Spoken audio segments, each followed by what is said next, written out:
Cherry heroine Neha Sharma గర్భవతయిందట.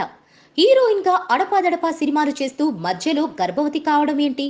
ఆమెకు sudden గా ఈ ప్రెగ్నెన్సీ ఎందుకొచ్చిందని షాక్ అవుతున్నారా? ఇంతకు నేహా శర్మ ఎవరో తెలుసా? Mega power star Ram Charan హీరోగా టాలీవుడ్ లో అరంగేట్రం చేసిన తొలి సినిమా చిరుతలో హీరోయిన్ గా ఆమె వెండితెరకు పరిచయమైంది. చిరుత తర్వాత 1, 2 సినిమాలు చేసిన ఈ భామకు ఇక్కడ పెద్దగా అవకాశాలు అనుకున్నంతగా రాలేదు. దీంతో బాలీవుడ్లో ప్రయత్నాలు మొదలుపెట్టి అక్కడా కూడా 4, 5 సినిమాల్లో నటించినా ఆమెకు అక్కడా కూడా గుర్తింపు రాలేదు.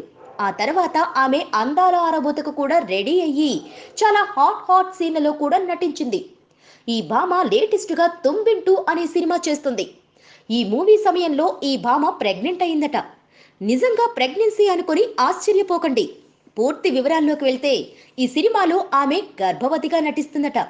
దీనికోసం మేకప్ వేశారు. గర్భిణీ సన్నివేశాలను 2, 3 రోజుల్లో పూర్తి చేద్దామని అనుకున్నారు, కానీ చాలా సమయం పట్టిందట.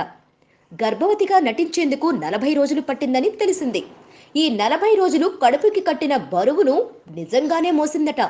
ఈ విషయాన్ని ఈ ముద్దుగుమ్మి స్వయంగా తెలియజేసింది.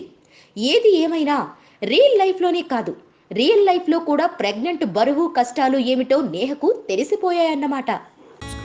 Please subscribe. Hi, it's me Purna. Please subscribe.